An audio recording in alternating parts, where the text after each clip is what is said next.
Oh, das ist sehr gut, dass du endlich aufkreuzt. Könntest du vielleicht eine Tomate in deinen Mund soll ich schieben?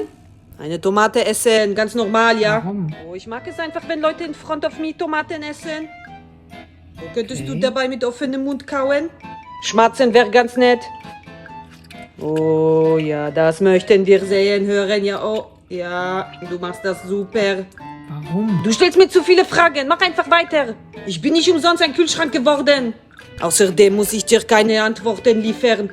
Ich finde, du machst das sehr, sehr gut. Ich wünsche dir einen wundervollen Tag. Du bist einfach ein Genie, ein Genie.